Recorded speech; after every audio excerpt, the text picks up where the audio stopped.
2 of the Art Lewis Show on this Monday, the 14th of April. I give you that date just so you remember tomorrow is the 15th of April, and you know what that means. Tax day is upon us.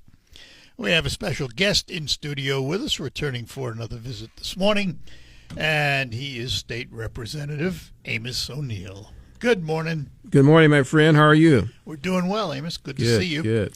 I want to pick up with you where we left off last hour with some callers. There was discussion about the fact that 270,000 constituents, many of them yours, don't have representation in the Senate right now. And the governor has not yet called a special election. What's your reaction? Well, I was in a meeting this morning with my colleagues at the superintendent's meeting, and that came up. And, the governor has to make that call. I mentioned to my colleague, Senator Bayer, that I'm not the governor. I've been getting a lot of, I would say. Yeah, you've been hearing it. Yeah, why won't you ask the governor to call a special election? I said, well, I'm a representative. I mean, the governor's the governor. I'm not the governor. So my asking or not asking has no bearing on it. And so, but there has been pressure put on her from a lot of groups. They have. And it seems to me, maybe I'm misreading this, it seems to me this is simply politics. She's afraid she might lose it. Yeah. Well, that's a 50-50 seat. It is. It has gone that way. Before, a few years ago, that wouldn't have been the case. Yeah. It's a 50-50 seat. Saginaw plays a major role in that. Any person running in that seat have to win Saginaw to win it. You cannot not win Saginaw to win it, right. That seat. So it's a 50-50 seat. I also said this morning to my colleagues that, my office receives multiple constituent calls and emails, and I know we're fielding those. I would assume and make a fair assumption that my other two colleagues in Bay and Midland are doing the same. I would assume so. So that part is happening, I know. But I would, and I talk to people about this all the time, and they say, well, has this ever happened before? And I think it has. I think the governor, I think it was it Snyder, who took a year to fill a position, and no one's really talked about that at all. That's true, and it's happened before, but we're living now, so right. I'm just saying, about it now, from the heat I've been getting from folks that like it's all my fault. You need to, I was like, I look at them and smile, like, you elevated me to the governor. That's my role. I'm a representative, and I'm really focusing on representing my district. Okay, so you're announcing for governor? No, I'm not. No. I just thought I'd ask you. I know my limits. That's not in my. Unless it's a seems like everybody else is right now. Anyway, no. That so Senate.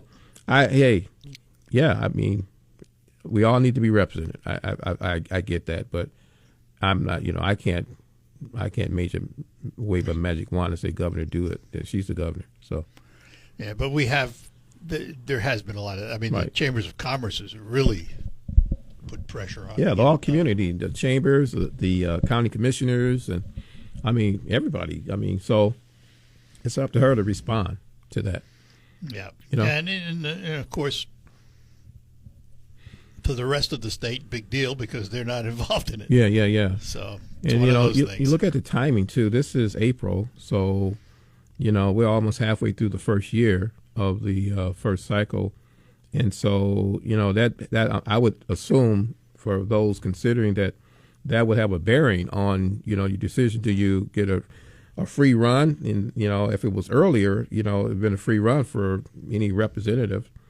But the later it gets, then, you really, it's all the eggs in the basket type of thing. And so, so that I'm sure that will have a bearing as well. So what's happening in Lansing these days? Budget? Yeah, budget. We're just coming off our quote unquote spring break, which, it's for me it was really a busy activity time. But budget, we're working on that. There's been some resolutions put forth in terms of the education side, considering redirecting some of the school aid fund from the higher ed to the local districts, not including community colleges. That's going to be a serious discussion.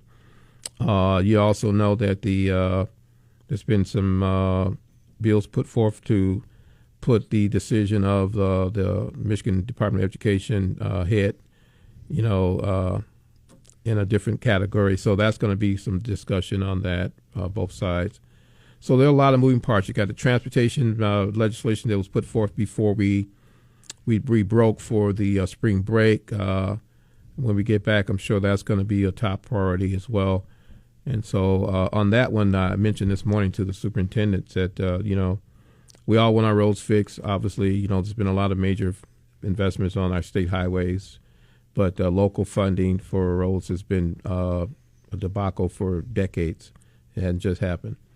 And so that's going to be at least $2 to $3 billion pot. And so the concern for many is, where does that money come from?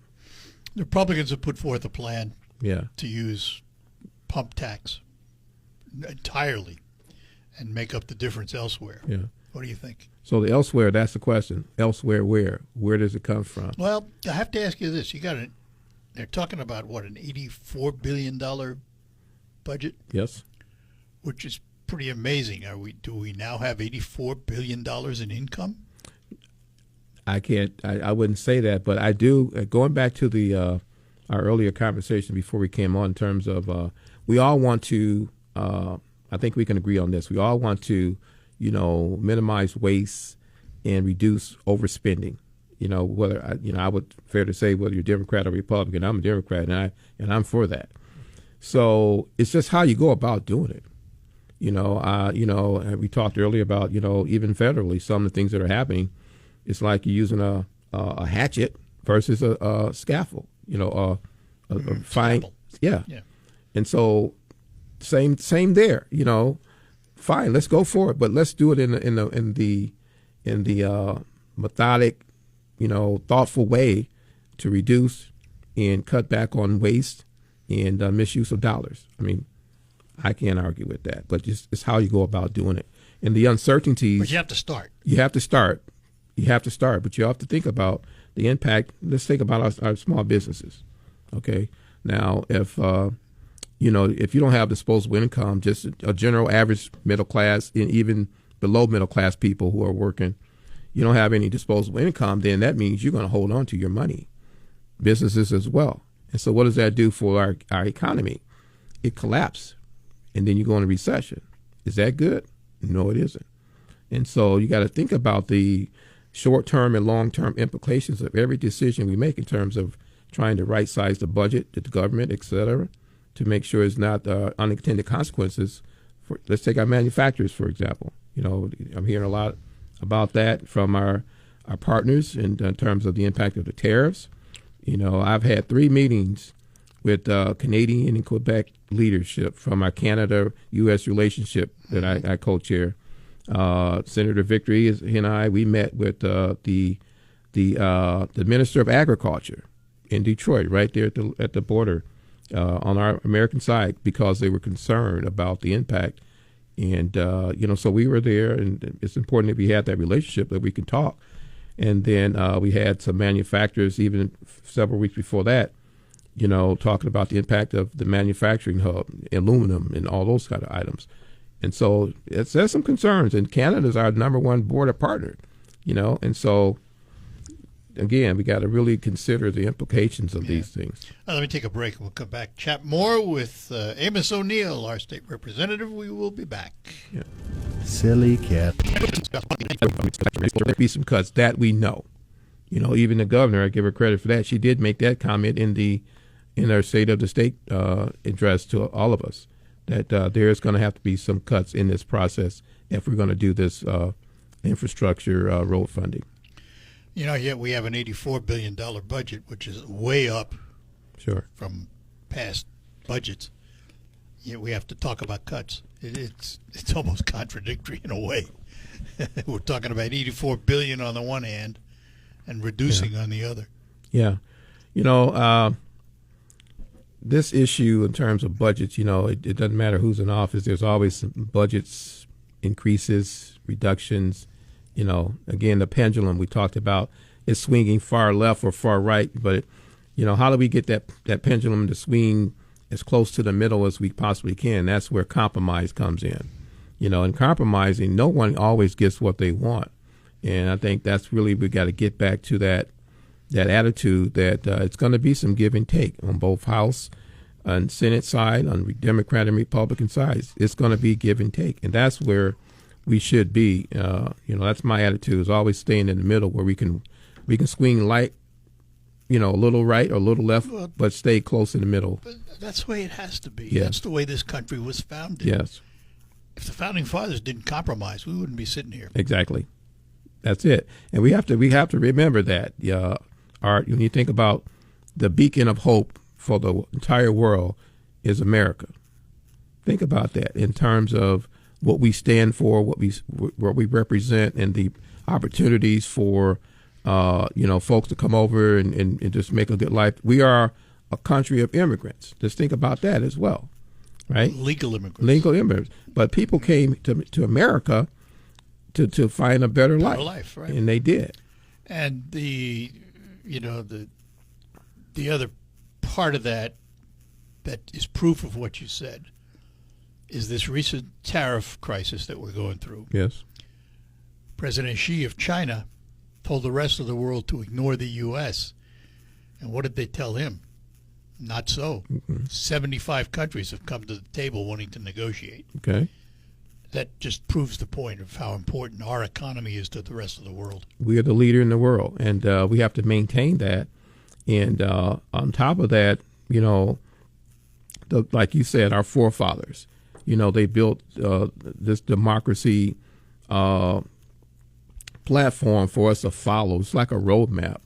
And so we also got to think about that, too, in terms of how much of our democracy are we willing to subjugate to loss, if you will. You know, I've been getting a lot of in my town halls.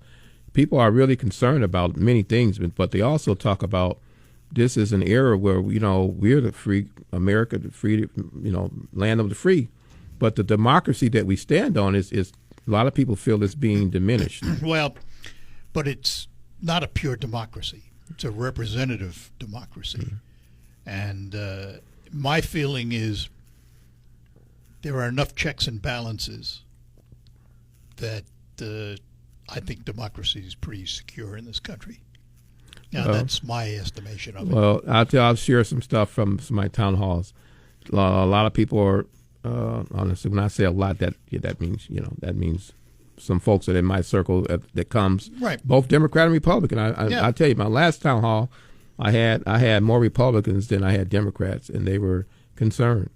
And you know, they said, you know, how is it that the checks and balances from the levels of government aren't in place when you have, and this is what they said, you have Elon Musk. They said it. How is this unelected person able to come in and make all these changes and not have any checks and balances from the elected officers? Yes, checks and balances come from the court. Well, the courts have been Supreme stepping Court in. Yeah, they have. Is going to have the final word on all exactly. But that's a concern from people, and a lot Well, of, I understand you know, that. they don't have the understanding of how the government works, and they're nervous, and you know, and so. All right, let's go back. Let's go back to the budget for a minute. One of the areas that I've had concern about for a long time, I think we need to do a better job of funding mental health and mental health services. We don't have enough beds. We don't have enough modern institutions. What's the answer? Yeah. Again, we're trying to reassemble the previous structure of mental health, as we talked about before. It was dismantled back in 2012. And so fast forward after that, you had a lot of emergency room visits. You had a lot of individuals in the county jail. And jails were overcrowded for that, and it was a ripple effect. And so now, after COVID, you know, it was sort of magnified in terms of, wow, there's a lot of mental health issues that have surfaced. You know, we're isolated. we're at home, things are happening. And now that we're starting to add resources to address mental health and behavioral health as well, and now I kind of lump them together. Yeah. And now you got to really look at in terms of the ability to maintain that service delivery. Now, because a large part of our funds to address mental health services come from the federal government, the Department of Health and Human Services. A high percentage of those dollars are being considered to be cut. So we don't know the total impact of that now. As to your point, mental health services are very, very crucial to everyone. And it's just another issue on the pile. Oh, yeah. And so that, going back to the concerns I've heard in my town halls, and I know all of my colleagues, many of them have had them, but in mine, these are the concerns that I'm hearing. And so I had my staff, send out a survey just asking in a broad spectrum of folks, what are some concerns that are important to you? And so we can tailor our town halls and coffee hours to address those issues. And if we have to have some experts come in to try to also articulate some of the impact of those things, we're trying to do that. So what tops the list? Well, economy, being able to pay the bills, food, just a concern of basic needs, really. And I think, in the last election, the national election folks on the Democratic side, they missed it. Oh, absolutely. They never talked about it. I was very open about it when I did some interviews with New York Times and others. I said, they asked me, what's the difference from what you saw with the Trump campaign and the Democratic campaign? And I shared my perspective, and we missed it. And so right now, the economy, small businesses, that small mom and pop shop that's open and trying to maintain, their, livelihood. We just passed the TIP Act, and so that's in place. But, there's a lot of anxiety out there, Art, in terms of, can I pay my bills? Can I pay my mortgage? Can I get food on the table? What's going to happen tomorrow? Exactly. Yep. Yeah. Yep, I understand that. Okay. Understand it. Take a break. Come back. We're talking to Amos O'Neill, and we will return. Yep. Attention, all Mega Millions players.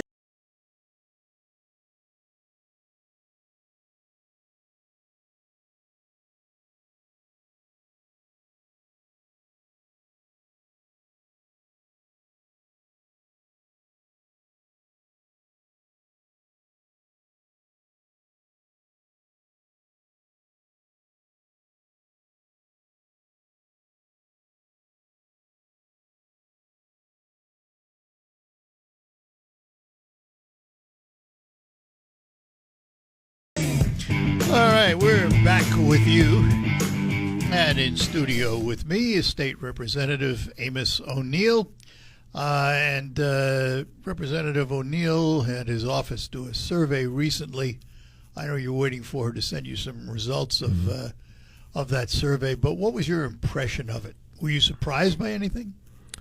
Well, no, not really. But, as I said earlier, that, the party missed really those tabletop issues in the last election. And I said, that's the last thing we want to do, is not be connected with the voice of the people. And so some of the top issues that came out of the survey, it was a survey we sent to our entire district and different organizations so we could get feedback from those community organizations as well. And so in the top three lists came up public education. We have a housing crisis, as you know. Mm-hmm. Housing was in the top, second. Inflation, cost of living. And those all tied for the most votes. In the second category, healthcare and food access.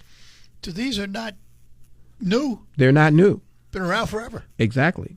But those are in the top five. You have, public education, housing, inflation, Yep. Cost of living. That's, folks trying to figure out how to make it work. Isn't it interesting? Some of these items has been around forever. Both parties, when in power, have proposed fixes and fixed. And they're still the leading issues. Still the leading issue. I tell you, none of this is rocket science. We're all humans. And we all have, I don't care if you're black, white, brown, or green. We all have the same issues. That we have families. We got, health care. We got food. We need to take care of those basic needs we all have. My hierarchy of needs. Maslow hierarchy of needs. They're basic services and needs that we have. But Well, I mean, the reality, you mentioned that, and the bottom line is, if we stripped off our skin and just look at our skeletons, we wouldn't know who's black, white, brown, yellow. Doesn't matter. we are all The same. human. All Exactly. bleed the same. Exactly. And I don't know why we get hung up on that. Well, you know, it's history. It's history, and unfortunately, it really impedes. Like I'll use myself for example. You know, I know there's been a lot of talk about this DEI and all that kind of stuff, but I think people are misinformed of the impact of what DEI means. Okay, also, if you look at the data, and this is just factual stuff, the benefactors of DEI are not black people. The majority of DEI, you look this up, Art. I should have brought it if I knew I was going to talk about it. But white women are the number one recipients of DEI opportunities. And there's a whole list of probably 10 or 15, and black African-American folks are at the bottom. So, you know, I mean, truth is truth. And it's not like, for me, I worked hard as a young person. I didn't ask or beg for help, but people help you when they see you helping yourself. I helped myself. I tell this story all the time. As a young kid, you know. But it only proves you can do it. I can do it, and I'm qualified. Not only do I have a good upbringing from just basic character building from my parents. You know, we didn't want to disappoint our mom. We wanted to stay out of trouble, and we did. You went to school. I went to school. Got your education. I got my education. Worked hard, and so when I go apply for a job, I know that I'm qualified because I put in the work. I didn't beg or throw me a crumb. I said, no, I'm going to work. I took jobs in my early career nobody wanted, but I took them because I said I got to get my foot in the door. I went to school. I've taken hundreds of hours of education in terms of leadership and development and in business. My degree is in business from Northwood University, one of the best business schools in the state. Maybe in the country. Yeah, So, and that's where I was educated. So would you agree with me then that minority communities, and we'll talk about the black community Sure. since you're a member of it, need mentors like you Definitely. to go Definitely. into the community and say, look at me, Yes. I look like you, Yes. and you can be just like me. Exactly. I'll tell you a quick story. I was working at United Way years ago, chair of the marketing committee. We would have marketing meetings on Fridays. I think I told you the story, but I'll tell it for the audience. And dress down Friday. We all know that. So Amos O'Neill, in my attitude and perspective, as you just articulated, I would always wear a suit and tie. And Jack Tanny, you can ask him this. You know Jack Yeah, I know Tanny, Jack the Tanny chairman of the well. board for the board Yep. county commissioners. Jack Tanny said to me, Amos, today is Friday. Why are you dressed like this? And I paused for a moment for Jack. And I said, Jack, I have this attitude that I want people, when they see a black man, I want them to have a positive image and to dispel those stereotypes that you may have, some may have, a person walking around with pants hanging down. And I said, that's not the image I want people to see of a black man. I say, when they look at me, and I said it, I want them to look at me and say, wow, okay, that's a really professional looking black man. So maybe there's some other professional looking black men like that. I got to tell you And something. that's been almost 20 years ago. I've had a conversation with a number of people about you for various reasons. And the word I always used was dapper, because you always are dapper. Well, I try to present the best Amos I can present. I'm not always perfect do. by no means. I make mistakes. I've made many mistakes. Welcome to my I've world. learned from them. But I want to be the best example I can be. And that's why I take very seriously, my presentation, my attitude, my mindset, my perspective, my consideration of other views that are totally different from mine. And so that's who I am. And so here's another story. So I was getting a lot of negative pushback from this 35th district stuff. People Had some folks come in my town hall. They taped me and put me out there on this right wing post or whatever it was. So people were making crazy comments, and I really never do this. But this one guy, first name is David, and he made some comments, and I said, "Well, sir, I would love to sit down and have coffee with you." I said I would really appreciate, before making these assertions that have no founding to it, let's have a conversation. And that's all I can do as a person. I put the olive branch out there, and this gentleman, he said something just was so off the wall. I just said to myself, I can't help you. I mean, and there's nothing I can do that will satisfy you. So I just blocked him. But I tried to say, let's have coffee. Right, you made the and I've done that many times, and people have sat down with me. But this guy, he wasn't the only one. It was a couple, but this guy was just so disdained in terms of his attitude, just the vulgarity and his communication. I was like, wow, this is why we have a lot of problems. I have a philosophy about that.